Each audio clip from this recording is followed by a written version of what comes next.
Hello there, YouTube. This is Cherry Typing here, and today I'm going to explain the key differences between a membrane and a mechanical keyboard. So, what is the difference between the two? Basically, you already know that a membrane keyboard uses physical parts to send the signal off to the computer. As for a membrane, it uses a rubber membrane and a sensor underneath that rubber mat that sends a signal off to the computer from sensing, the capacitive layer of the capacitive touch or whatever it is. So I'm gonna go ahead and I have two examples of a membrane keyboard. I have a chiclet, low, whatever this is. This is pretty much a laptop style keyboard. I already have one of the keys popped off, so I could show you an example of what the membrane looks like. And I have an IBM model KB8923 from 1997. This is pretty much the only membrane keyboard that you can purchase for 25, 30 bucks off eBay, even cheaper, like 10 bucks working. And it's the highest quality, best feeling membrane you'll ever feel.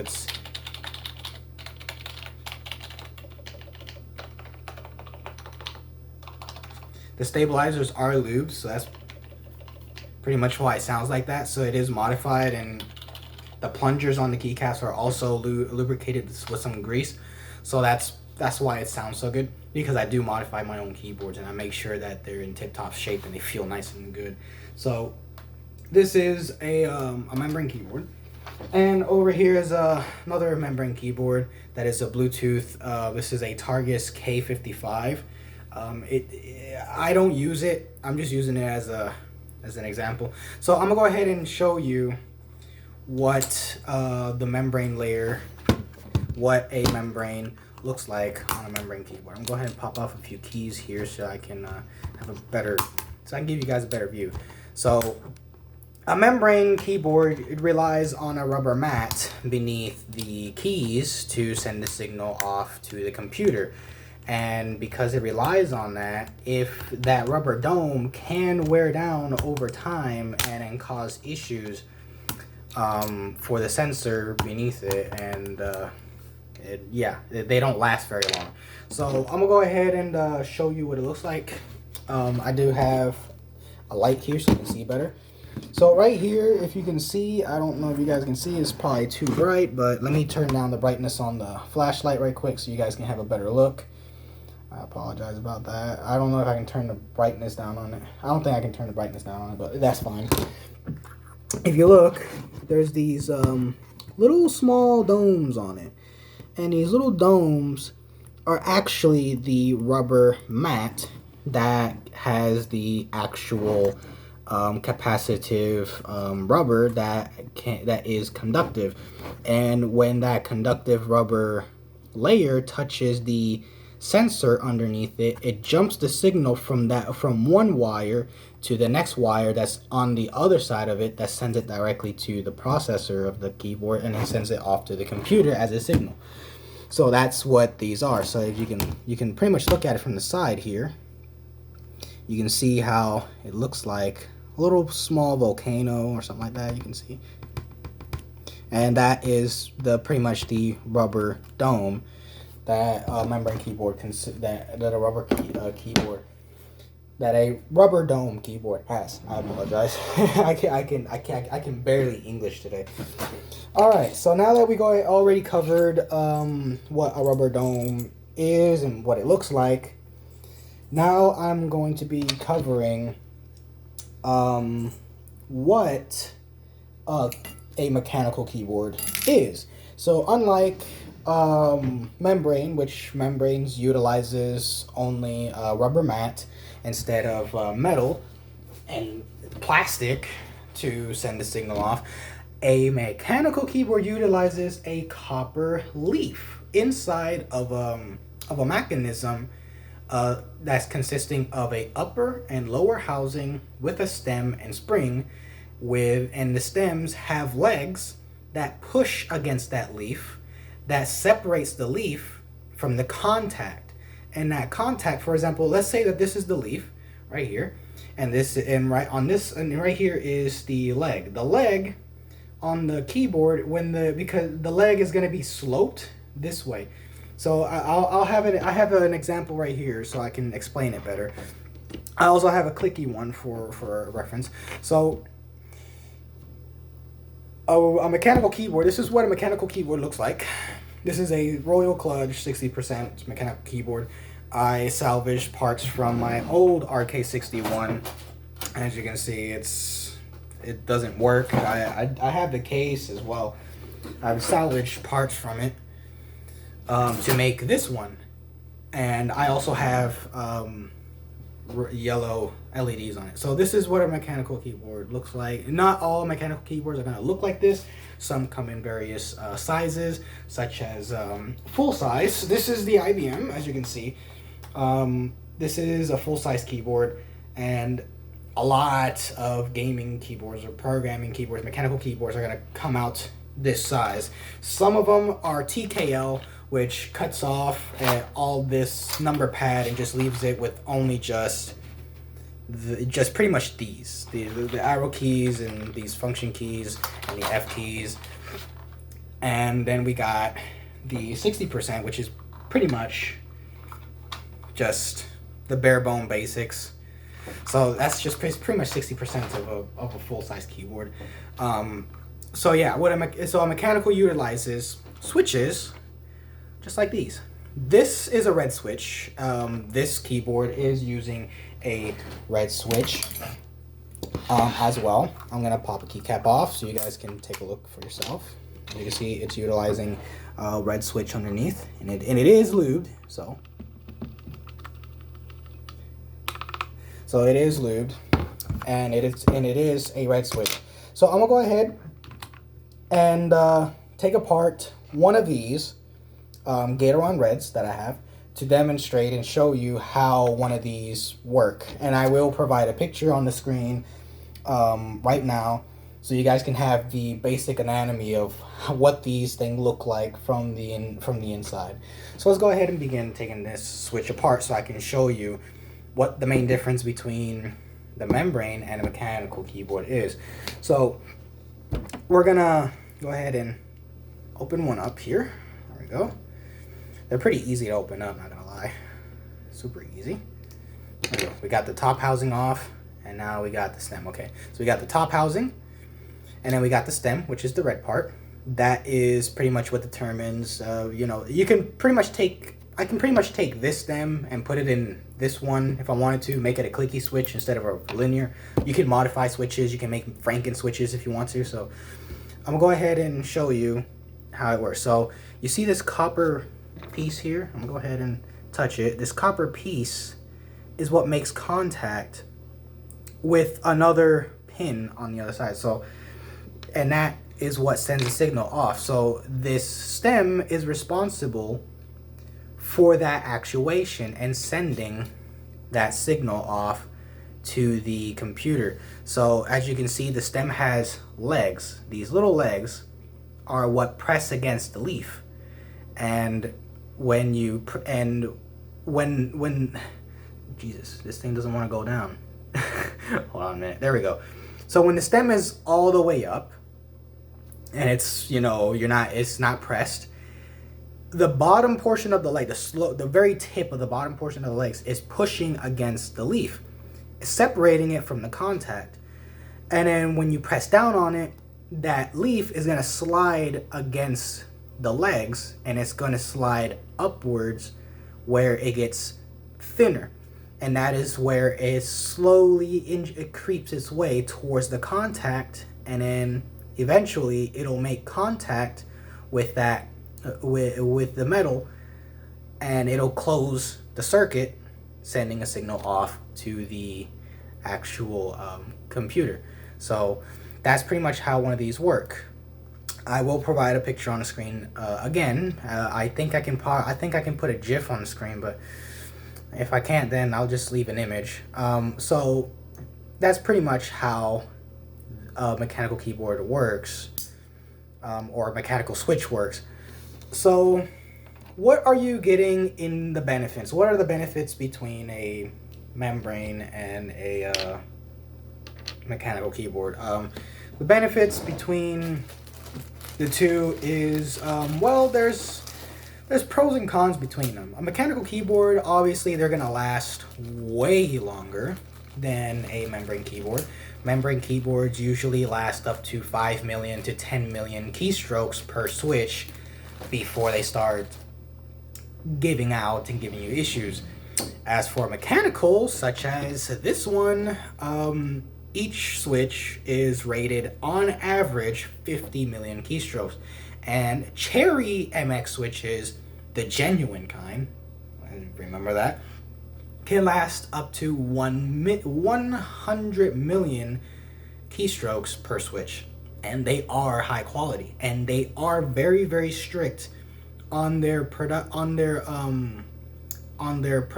and design and everything. So they really put the switches through abuse, like a lot of abuse, to make sure that they are the highest of quality, and that Cherry delivers the best switch that you could possibly get that'll last as long, as it'll last for a long time. The switches that I have, I don't know, they're RK branded, so they are. I have no idea how long they're gonna last, but I know they're gonna last somewhere between 30 million and 60 million keystrokes. So a membrane keyboard will last you for about 1 to 2 years, maybe 3 years, if you're just gaming on it every day, or if you're just typing on it every day, standard, like about 1 to 3, 4 years.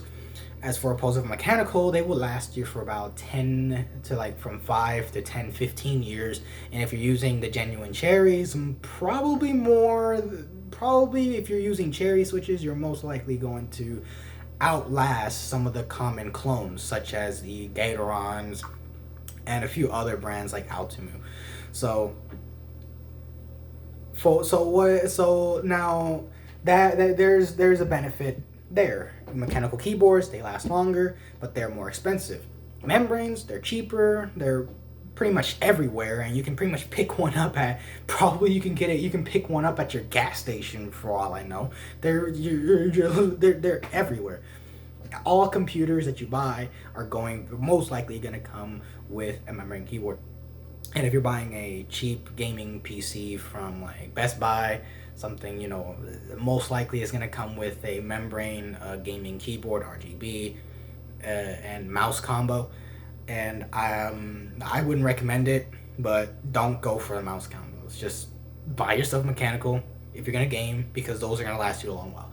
So here, another benefit between the membrane and mechanical is that a membrane, you usually have to press all the way down to get a keystroke to happen. So to get a keystroke to happen, you literally have to press all the way down. As you can see, I'm gonna press down on this key here, and by the time I touch the bottom, around right there is where it's going to actuate. So basically all that time that you're doing, that you're pretty much wasting pressing down on it, is wasted.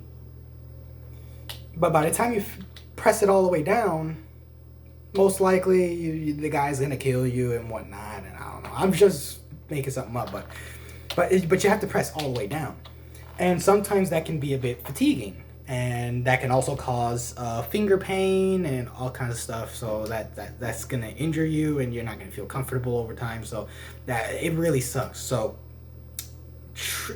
membrane, you do have to press down on it quite hard sometimes, because over the years, as you use it more and more often, you're gonna end up pressing harder and harder and harder on that switch, on that membrane keyboard's keys, to get it to actuate, because the rubber domes will wear out over time. That is where a mechanical keyboard comes in. Mechanical keyboards, no matter how many years you put them of abuse you put them through, they're always going to feel exactly the same, like as if you bought them brand new straight out the box. They never wear down. The only thing that's going to wear down is pretty much the copper, leaf, the copper leaf that's inside of it over time, as you continue to use it more and more often. And if you lube them, it's going to last longer, and the feel and everything is gonna, it's gonna last longer, because you got it lubricated, so there's less friction, so it sounds better and it'll last longer. So obviously you're getting a more benefit there, and you don't have to press all the way down on a mechanical to get it to send a signal to the computer. For my keyboard, I'm gonna turn it on so you can have a look. Let me I'm gonna go ahead and set. There we go. Okay, so here we have the touch sensor thing, so that way you know whether or not it is pressed. So if I was to only apply gentle amount of force, just watch how much key travel there is. Let me see if I can get a good angle. Watch how much key travel there is. Very, very little key travel. And actuation, right there. It actuates. As you can see, it's actuating right there. And I'm not even pressing down all the way. It's only just a little bit. And then all the way down. See, like right here, it actuates around right here, and you can press down all the way.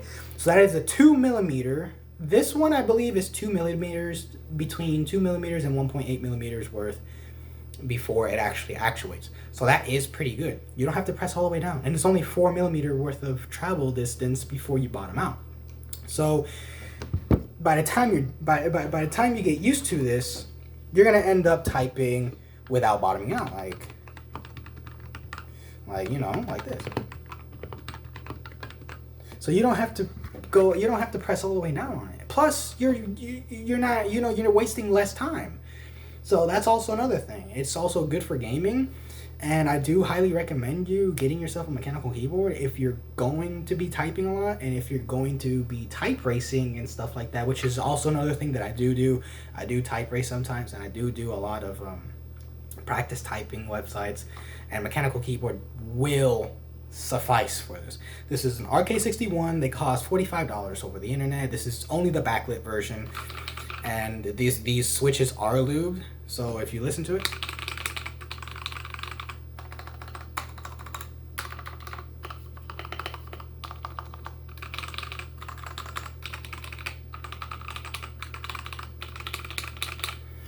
so they sound really good. So they do provide a much cleaner, chunkier sound when you lube them up and you take care of them, and so they will last you for many, many years.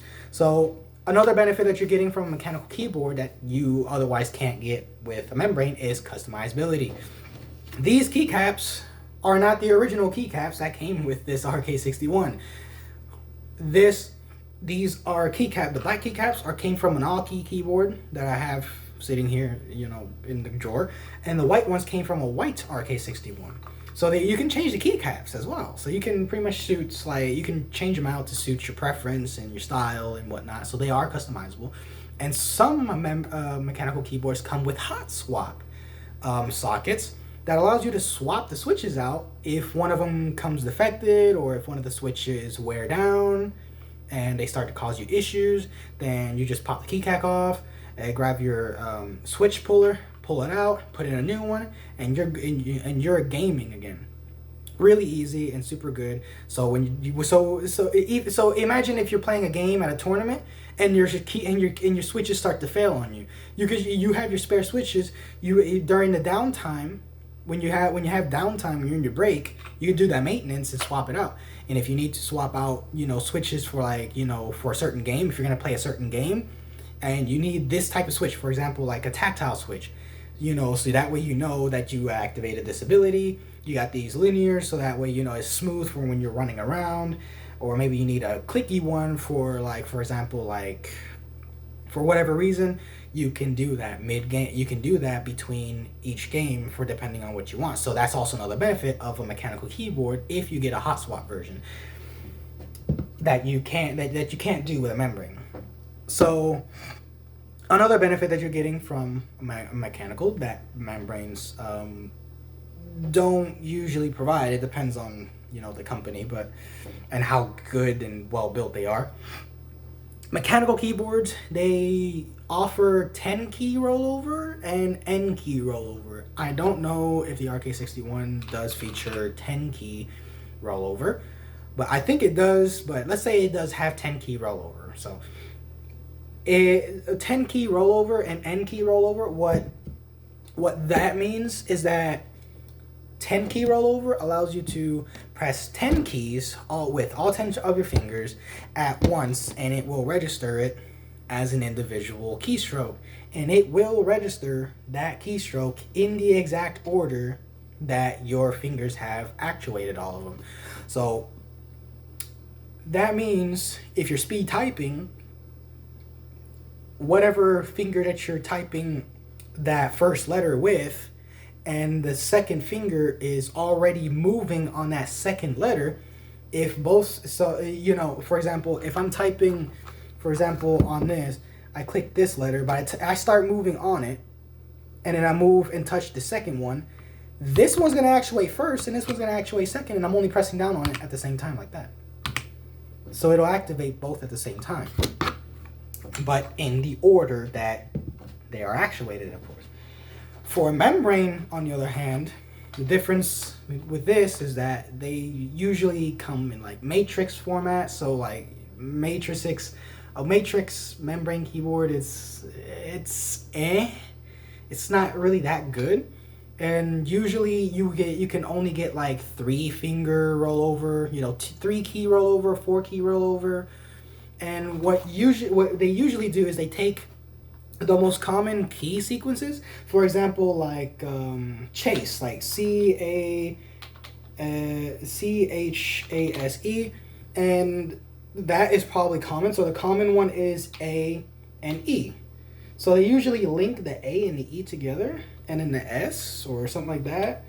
The most common keys that are pressed, the most common key sequences, and they link them together on a same line. So when you press them, it'll pretty much allow you to press all of those keys, 3 keys, 4 keys at the same time, without having any problems with ghosting and key locking or whatever, and anything of some sort.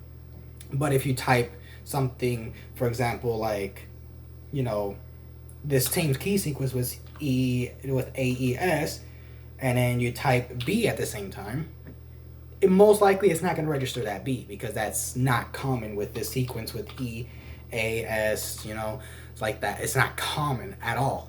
So it will ghost that B, and maybe it will register the B, but it might not register another key. Maybe that B is going to actuate with like, it's just going to be random. It's just going to be unexpected. Most likely that B is not going to register, and maybe it might register, but not in the way that you think.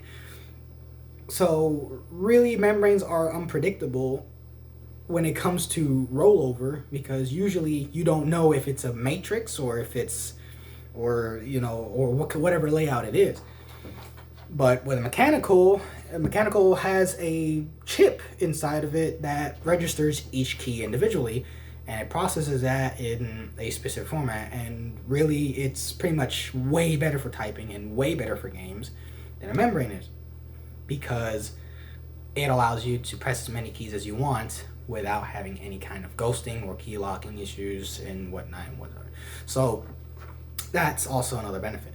Now I'm gonna go ahead and take the IBM so I can give you an so to finish the video off, I'm gonna go ahead and take my IBM, and I'm gonna put it up on the table here so you guys can have a quick, sound,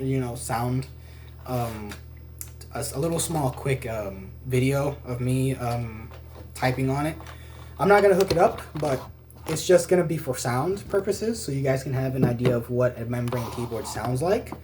You probably might know what it sounds like already, but I just want to show this for the purpose of, because I don't want to end the video with something, with a boring video. So here it is, membrane keyboard and how it sounds. I'm not going to hook it up to the computer because, so this is how this sounds.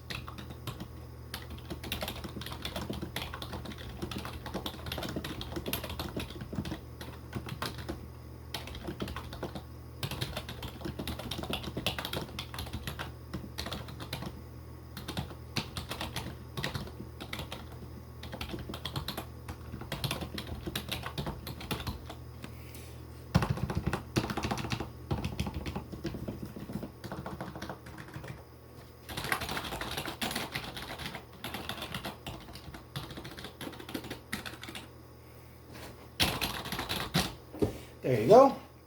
that is what a membrane sounds like. Now I'm gonna go ahead and show you what a mechanical sounds like. This is a mechanical linear. This is using linear switch, so I'm gonna hook it up to the computer right now via Bluetooth and do a quick typing test. So again, remember that obviously the membrane is going to sound a little bit more silent. It's gonna sound more silent than most mechanicals. Obviously, it's always gonna be more silent than a mechanical, but you can make mechanicals more silent than membrane. It is possible. You just need to get the switches that are silent, the silent series of switches. So I'm gonna go ahead and type on the mechanical so you guys can have an idea of what a linear switch sounds like. And remember, these are modified switches and stabilizers. They are lubed. So here we go. Here's a small typing session with this.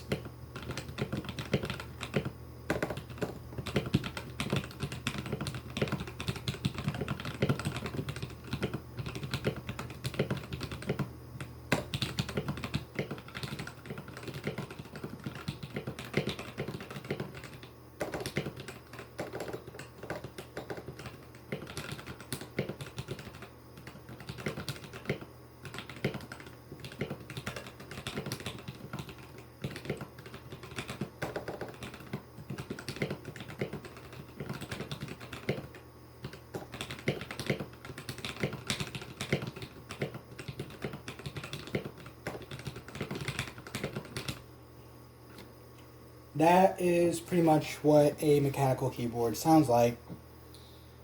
And yeah, linear, lube, and modified. So that pretty much wraps it up for today.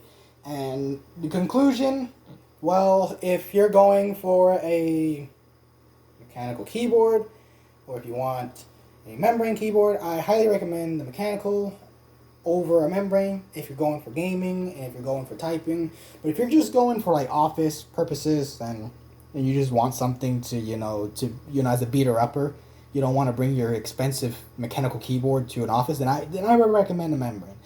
But overall, yes, a mechanical keyboard is the better buy. They last longer, they feel better, and if they feel better, you're gonna be more motivated to do work and type and game because you have something that feels comfortable and very, very satisfying. And trust me, when you try a mechanical for the first time, you're gonna not want to go back to a membrane ever again. Because trust me, I've switched from membrane to mechanical, and the first time I touched one, I just said no more. I cannot go back to a membrane ever again. So yes, if you want to go for a mechanical, please look down in the description below so you can find a site. I will link you to a site that will teach you everything you need to know about mechanical keyboards, so that way you can pretty much have an idea as to how they work. And I'm also and it'll also teach you the different kinds of keyboards, and it'll also teach you the different kinds of switches, how they feel, different lubes, etc., modifications. And that way you can make a choice on what kind of mechanical keyboard with the type of switch that you want, and so that way you can be satisfied with your purchase. And then eventually you can even customize one and build one for yourself once you get more into the keyboard hobby, and you'll be even more satisfied and more motivated because you got a keyboard that you built yourself and that you're happy with, and that that this is a keyboard that you're gonna love. So yeah, that's pretty much it for today.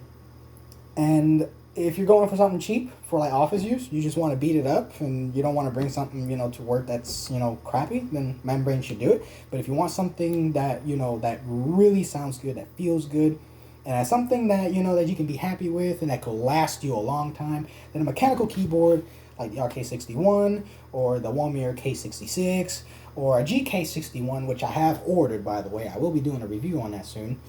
are very, very ideal. And if you want to build yourself a 60% keyboard, I highly recommend you getting the GK61. It is hot swap. It does have RGB, but do not get the pre-built. Get the hot swap version without the key switches and the keycaps. Okay, that pretty much sums it up. And you guys have a nice day. Take a look in the description below for the link to that website so you guys can learn more. And I'll see you in the next video. Bye bye.